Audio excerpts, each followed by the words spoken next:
मैंने सोचा कि इस सफर में खामोश रहना ही ठीक है, ना कुछ करते हुए बिना वजह गालियां खाइए।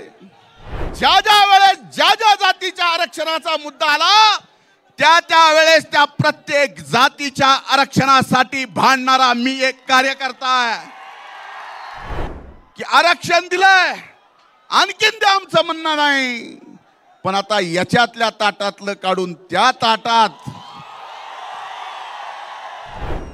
काही जण म्हणले स्वर्गीय मुंडे साहेबांचं आता सगळं संपलं। माझं आपल्याला एवढं सांगणं, अनेक जणांना हे ऐकायचंय कारण मी बरेच दिवस झालं ताई बोललोच नाही।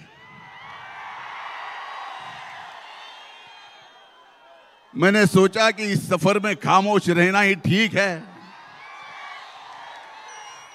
ना कुछ करते हुए बिना वजह गालियां खाइए। पण आज आपल्याला सांगतो, मी विद्यार्थी चळवळीपासून ज्या ज्या वेळेस ज्या ज्या जातीच्या आरक्षणाचा मुद्दा आला त्या वेळेस त्या प्रत्येक जातीच्या आरक्षणासाठी भांडणारा मी एक कार्यकर्ता आहे। आणि हे तुमच्यापासून लपलेलं नाही आहे,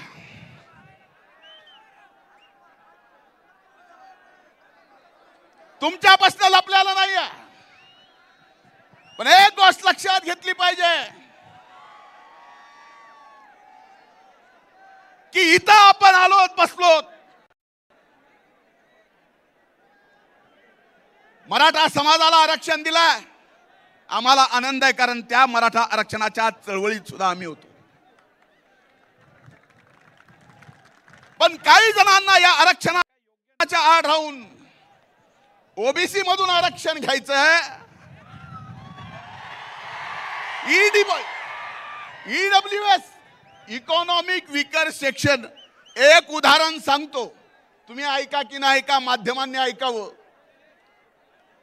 ओबीसीचा आत्ता आलेला एमपीएससीचा रिझल्ट, त्याचा कट ऑफ होता 485 आणि स्पेशल विकर सेक्शनचा निकाल 450, म्हणजे 450 मार्क जर मी मराठा समाज म्हणून, इतर स्वर्ण समाज म्हणून मला जे कुठलंच रिझर्वेशन मिळत नाही, मी जर इकॉनॉमिक विकर सेक्शन मध्ये भरला असतो तर 450 पास झाला असतो। प्रमाणपत्र घेऊन ओबीसी आल्यानंतर मात्र 480 घेतलं तरी नापास आहे। कुणाला फसवताय? काही ठराविक लोकांना फक्त याबाबत स्वतःला खुर्ची मिळावी यासाठी, अरे मराठा समाजातल्या लहान मुलांना आरक्षणासाठी, नोकरीसाठी सरकारनं जे करायचं ते केलंय, सरकार आताही करत आहे। पण आज हा मेळावा जसा स्वर्गीय मुंडे साहेबांचं नाव घेतल्याशिवाय सुरूही होऊ शकत नाही आणि संपत शकत नाही, तसं आम्हाला सुद्धा आपल्याला सांगावं लागणार आहे की आरक्षण दिलंय आणखीन ते आमचं म्हणणं नाही, पण आता याच्यातल्या ताटातलं काढून त्या ताटात, शेवटी हा मेळावा विचाराची देवाणघेवाण आहे। जानकर साहेब बरोबर आहे। एक गोष्ट लक्षात घ्या, मी मागच्या 250 दिवसात माझ्या बहिणीला माहिती आहे, माझी बहीण तासन तास माझ्या जवळ येऊन बसत होती, अशी वाईट मानसिकता माझी झाली होती।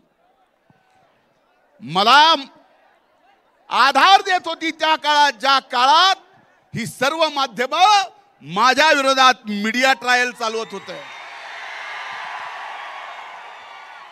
त्यावेळेस मला आधार दिला माझ्या बहिणीनं, माझ्या पक्षाच्या महायुतीच्या नेत्यांना।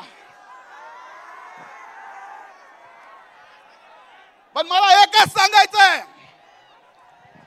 माझ्या विरोधात जे घोटाळा काढला, कोर्टात गेले, कोर्टातून निकाल मला क्लीन चिट दिली आणि ज्यांनी कोर्टात गेला, त्याला ₹1,00,000 दंड भोगला.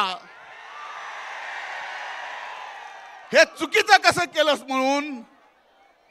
आणि एवढं होऊन सुद्धा मी आज तरीही शिक्षा भोगतोय.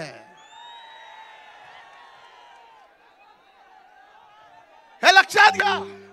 म्हणून आज दसऱ्याच्या मेळाव्यात शेवटच्या 2 मिनिटात मी आपल्याला एवढं सांगतोय. या दसऱ्याच्या मेळाव्यात मी एवढंच सांगतोय, ना आम्ही कुणाला विरोध केला, ना आम्ही कुणाच्या विरोधात आहोत.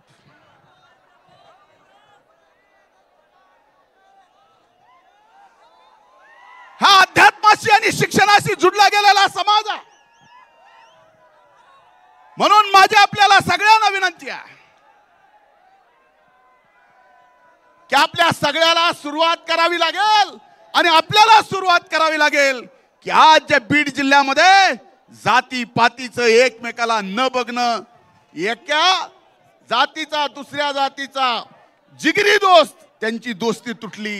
हे वातावरण आपल्याला सगळ्याला मिळून बदलायचंय. आणि सर्व जाती धर्मातला हा द्वेष पूर्णपणानं काढायचा आहे. हाच या दसरा मेळाव्याच्या निमित्तानं ताईंची परवानगी घेऊन मी संदेश देतो. इथंच थांबतो.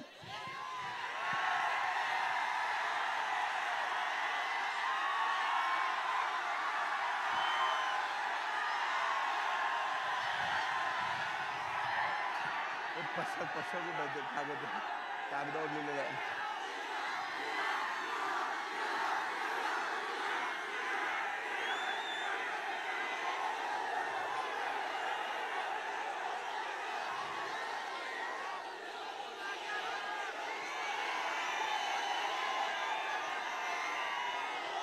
आग तो लगी थी घर में, आग तो लगी थी घर में, दोस्त ने आके पूछा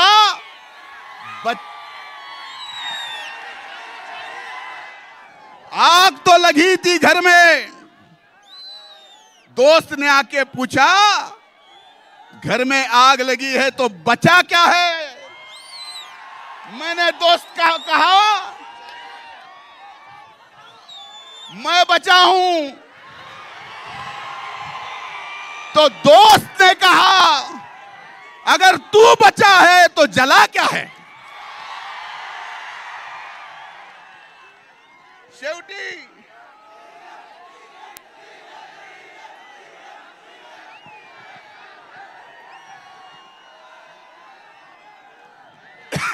हर मुश्किल, आमचं एकच आहे, तुम्हाला सांगतो, हर मुश्किल को हसते हसते, तुमच्या समोर डोकं फोडून मी अरबिक भाषेत जरी शेर सांगितला ना तरी असेच ओरडणार आहे. हर मुश्किल को हंसते हंसते झेलते हैं हम, आम्ही सगळेच हर मुश्किल को हंसते हंसते झेलते हैं हम.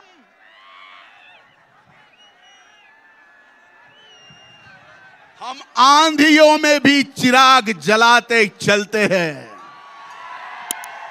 खूब खूब धन्यवाद.